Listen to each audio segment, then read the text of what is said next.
Right breaking news చూస్తున్నాం. నాగర్ కర్నూలు జిల్లాలోని దారుణమైన ఘటన చోటు చేసుకుంది. నిన్న వ్యాలంటైన్స్ డే సందర్భంగా ప్రియురాలు ప్రియుడిని కలవడానికి బయటికి వెళ్లడం జరిగింది. అయితే అనుమానాస్పదంగా తెల్లవారు చూసేసరికి పొలంలోని శవమే తేలింది. ఇంతకీ ఏం జరిగింది, ఎందుకు అంటే నిన్న వాలంటైన్స్ డే సందర్భంగా ప్రియుడిని కలవడానికి వెళ్ళిన వ్యక్తి తెల్లవారేసరికి శవంగా ఎలా మారిందా అన్న దానిపైన ఇప్పటికీ పోలీసులు విచారణ చేపట్టారు. అయితే ప్రెసెంట్ మనం చూసుకున్నట్లయితే నిన్న ప్రియుడితోని ఇంట్లో ఎవరితో చెప్పకుండా వెళ్ళినట్టు కూడా తెలుస్తోంది. అయితే అక్కడ మనం ప్రియుడితో ఎంజాయ్ చేద్దాం, లేకపోతే ప్రియుడికి మంచిగా సర్ప్రైజ్ చేద్దామని చెప్పి వెళ్ళారు. తెల్లవారి చూసేసరికి పొలంలోని ఆమె శవమై తేలింది. మరైతే ఇక్కడ ప్రియుడు ఏమైనా చేశాడా, అసలు ఏం జరిగింది, ఇంట్లో ఎవరికైనా చెప్పి వెళ్ళిందా, లేకపోతే తెల్లవారేసరికి ఇది ప్రియుడు చేశాడా, లేకపోతే ఇంకెవరైనా వ్యక్తులు ఇందులోని ఇన్వాల్వ్ అయ్యి అమ్మాయిని ఏమైనా చేశారా అన్న చాలా అనుమానాలు ఈరోజు బయటికి వినిపిస్తున్న పరిస్థితి కనిపిస్తుంది. అయితే ఒక్కసారి మనం స్క్రీన్ మీద అంటే విజువల్స్లో కనుక చూసుకున్నట్లయితే అమ్మాయి ఫోటో మనం బ్లర్ వేయడం కూడా జరిగింది.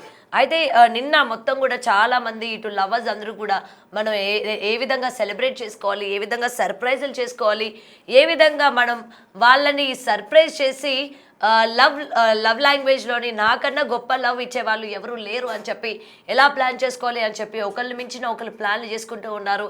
ఈ నేపథ్యంలోనే లవర్కి మంచిగా సర్ప్రైజ్ ఇవ్వాలి అని చెప్పి కలవడానికి వెళ్ళింది. అయితే అబ్బాయి పేరు గోవర్ధన్. సో ఇప్పటికీ పోలీసులు గోవర్ధన్ కూడా విచారిస్తున్నట్టు కూడా తెలుస్తోంది. మరి గోవర్ధన్ ఏమైనా చేశాడా, లేకపోతే ఇంకెవరైనా ఇందులో ఇన్వాల్వ్ అయి ఉన్నారా అన్న వివరాలు కూడా ఇంకా పూర్తిగా తెలియాల్సి ఉంది. మరి దీనికి సంబంధించి పూర్తి సమాచారం అందజేయడానికి మా ప్రతినిధి శంకర్ ఫోన్ ఇన్లో ఉన్నారు. రైట్ శంకర్, నిన్న వ్యాలంటైన్స్ డే సందర్భంగా లవర్కి ఆమె సర్ప్రైజ్ చేయడానికి వెళ్ళారు. అసలు ఏం జరిగింది, తెల్లవారేసరికి ఆమె ఆ విధంగా డెడ్ బాడీ లాగా ఎందుకు మారాల్సి వచ్చింది? ఇటు గోవర్ధన్ని పోలీసులు ఏమైనా విచారిస్తూ ఉన్నారా? ఒకవేళ వీళ్ళు వెళ్ళిన స్పాట్కి వీళ్ళు కాకుండా ఇంకెవరైనా అనుమానాస్పదంగా తినని వెంటాడడం కానీ, లేకపోతే అబ్బాయికి సంబంధించిన ఫ్రెండ్స్ అక్కడ ఉండడం కానీ, దీనిపైన పూర్తి అప్డేట్స్ ఏంటి శంకర్? నగర్ కర్నూలు జిల్లాకు సంబంధించి తిమ్మాజిపేట మండలం బుద్ధ సముద్రంలో దారుణం చోటు చేసుకుందనే చెప్పవచ్చు.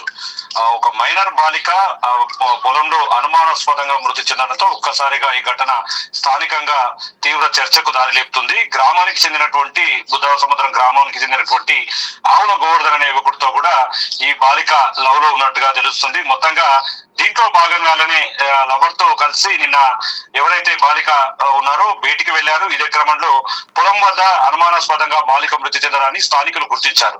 వెంటనే ఈ విషయాన్ని పోలీసులకు సమాచారం అందించారు. పోలీసులు అక్కడికి చేరుకొని పూర్తి స్థాయిలో దర్యాప్తు అయితే ప్రారంభించినటువంటి పరిస్థితి కనిపిస్తుంది. ఇక దీనికి సంబంధించి ఇప్పటికీ ఇంకా పూర్తిగా అప్డేట్ రావాల్సి ఉంది. ఎందుకంటే బాలిక మైనర్ కాబట్టి దాంతో పాటు దీని మీద చాలా సీరియస్ గా వర్క్ చేస్తున్నట్టుగా పోలీసులు చెప్తున్నారు. మొత్తంగా ఇప్పటికే అక్కడ ఆమె డెడ్ బాడీని హ్యాండ్ ఓవర్ చేసుకున్నటువంటి పోలీసులు జడ్చర్ల ప్రభుత్వ ఆసుపత్రికి పోస్ట్ మార్టం నిమిత్తం కూడా పంపించినటువంటి పరిస్థితి. ఇక దీనికి సంబంధించి ఎవరికైతే అనుమానం వ్యక్తం చేస్తున్నారో ఆవుల గోవర్ధన్ అనే యువకుడికి సంబంధించి అతన్ని పోలీసులు అదుపులోకి తీసుకోవడంతో పాటు విచారణ చేపట్టారు.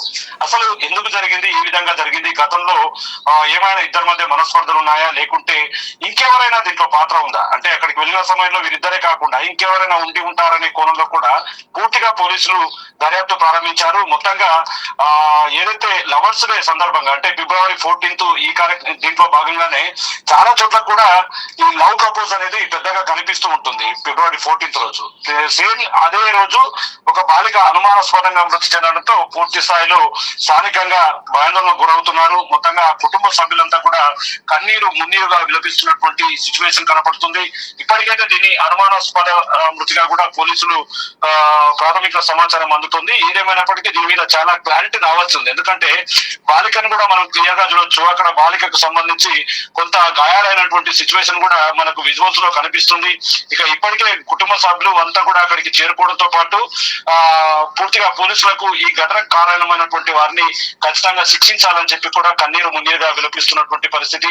ముక్కు పచ్చలాడని చిన్నారులను ఈ విధంగా అంటే ఎవరైతే పూర్తిగా మైనర్ నుంచి మేజర్ గా బయటికి వస్తే తప్ప వాళ్ళకు సొసైటీ మీద పూర్తి స్థాయిలో గ్రిప్ ఉండదు. మంచి చెడు అనే అంశాలపై వారికి వారికి ప్రత్యేకమైనటువంటి ఒక ఆలోచన ఉండదు. ఇలాంటి టైంలో ఇలాంటి ఘటనలు చోటు చేసుకుంటున్నాయి కాబట్టి చాలా సందర్భాల్లో పోలీసులు మరోవైపు దీని మీద అవగాహన కార్యక్రమాలు కాలేజీలలో అదే విధంగా స్కూళ్ళలో కూడా కల్పిస్తున్నారు. ఎందుకంటే బయటకు వెళ్ళిన సమయంలో అపరిచితుల వ్యక్తుల మాటలు ఎవరు నమ్మకూడదు, ప్రేమ అనేది ఒక మోసంతో కూడుకున్నటువంటి సందర్భంగా కొంతమంది దాన్ని చిత్రీకరిస్తూ అవసరం కోసం వాడుకుంటారని కూడా చాలా సందర్భాల్లో పోలీసులు చెప్తూ వస్తున్నారు. ఇక తల్లిదండ్రులకు కూడా చాలా సందర్భాల్లో హెచ్చరికలు జారీ చేశారు. ఎందుకంటే కుటుంబంలో ఉన్నటువంటి వారి ప్రవర్తన మీదే ఆ కుటుంబంలో ఉన్నటువంటి పిల్లల ప్రవర్తన కూడా ఆధారపడి ఉంటుంది. ఇదే క్రమంలో యువకుడికి సంబంధించినటువంటి కుటుంబ నేపథ్యం గురించి కూడా పోలీసులు పూర్తి స్థాయిలో దర్యాప్తు చేస్తున్నటువంటి సిచ్యువేషన్. ఇక దీనికి సంబంధించి ఇప్పటికే జిల్లా పోలీసులు అయితే పూర్తిగా దీని మీద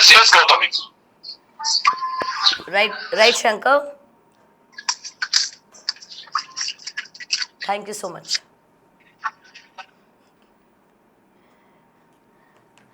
రైట్, ప్రెసెంట్ ఇప్పటికీ దీనికి సంబంధించి పోలీసులు ఇన్వెస్టిగేషన్ కూడా చేస్తూ ఉన్నారు. అమ్మాయికి సంబంధించి బాడీ పైన మార్క్స్ ఉన్నాయంటే దెబ్బలు ఉన్నట్టు కూడా పోలీసులు గుర్తించారు. అయితే ఇప్పటికి మనం చూసుకున్నట్లయితే నిన్న ఇన్సిడెంట్లోని ఇంకెవరైనా ఇన్వాల్వ్ అయి ఉన్నారా, ఇంకెవరైనా కూడా అమ్మాయికి ఏమైనా అఘాయిత్యం చేయడానికి ఏమైనా పాల్పడ్డారా, ఎవరైనా అమ్మాయి పైన కేవలం గోవర్ధన్ కాకుండా ఇంకెవరైనా అక్కడికి వచ్చారా అన్న దానిపైన కూడా పోలీసులు ఇంకా విచారిస్తూ ఉన్నారు. ఏదేమైనా ఇంట్లో ఉన్న తల్లిదండ్రులు పిల్లలు ఏం చేస్తూ ఉన్నారు, ఏ టైంలో ఎక్కడికి వెళ్తూ ఉన్నారు అని చెప్పి కొంచెం కూడా ఆలోచించకపోతే ఎటువంటి పరిణామాలు చోటు చేసుకుంటున్నాయో మనం క్లియర్గా చూస్తూనే ఉన్నాము.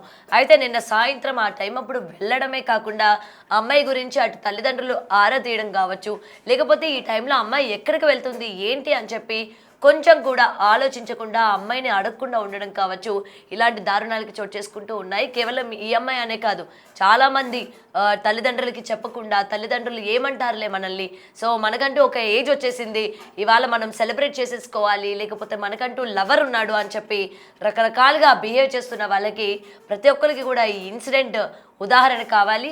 మరి ఇప్పటికీ ప్రెసిడెంట్ అమ్మాయి ఒంటిపైన కూడా గాయాలు ఉన్నాయి అంటున్నారు. వీళ్ళు అసలు ఎక్కడికి వెళ్ళారు, ఆ ప్లేస్లోని వీళ్ళే కాకుండా ఇంకా అక్కడ ఎవరైనా కపుల్స్ వచ్చారా, లేకపోతే ఆ చుట్టుపక్కల తాగే వాళ్ళు ఎవరైనా అంటే డ్రింక్ చేసి ఉన్న వాళ్ళు ఎవరైనా ఉన్నారా అనే దానిపైన కూడా పోలీసులు విచారిస్తూ ఉన్నారు. లేకపోతే గోవర్ధనే ఏమైనా చేశాడా అన్న దానిపైన కూడా అతన్ని కూడా అనుమానిస్తున్న పరిస్థితి కనిపిస్తోంది. కాబట్టి తల్లిదండ్రులకి ఇదొక హెచ్చరిక. మన పిల్లలు ఏం చేస్తూ ఉన్నారు, మొబైల్ ఫోన్స్లో ఏం చూస్తూ ఉన్నారు, ఎవరితో మాట్లాడుతూ ఉన్నారు, ఎక్కడికి వెళ్తూ ఉన్నారు, ఈచ్ అండ్ ఎవ్రీథింగ్ కూడా పేరెంట్స్ ఎప్పటికప్పుడు పిల్లల్ని క్రమశిక్షణగా చూసుకుంటూ వాళ్ళ యొక్క కదలికలు కూడా చూసుకుంటూ ఉండాలి. ఇవాళ ఇన్సిడెంట్లోని ఎవరిది తప్పుంది ఎవరిది ఒప్పుంది అని మాత్రం పక్కన పెడితే ఖచ్చితంగా ఇక్కడ పేరెంట్స్ని మనం క్వశ్చన్ చేయాలి. ఆ టైం అప్పుడు అమ్మాయి ఇంట్లో నుంచి వెళ్ళడం ఏంటి, దట్టు మైనర్ అమ్మాయి, ఆ అమ్మాయిని ఇంట్లో నుంచి పంపించే వెళ్ళేటప్పుడు ఎవరు ఎందుకు చూడకుండా ఉన్నారు, ఒకవేళ చూసినా ఎందుకు క్వశ్చన్ చేయలేదు. సో ఇవాళ ఇవే ప్రశ్నలు ఇవాళ బయటకు వస్తున్న పరిస్థితి కనిపిస్తుంది. ఇప్పటికే పోలీసులు ఇన్వెస్టిగేషన్ చేస్తూ ఉన్న సిచ్యువేషన్ ఉంది. మరి ఎవరు ఇన్వాల్వ్ అయ్యారు, ఎవరున్నారు, ఏం జరిగింది అన్నది కూడా ఇంకా తెలియాల్సింది.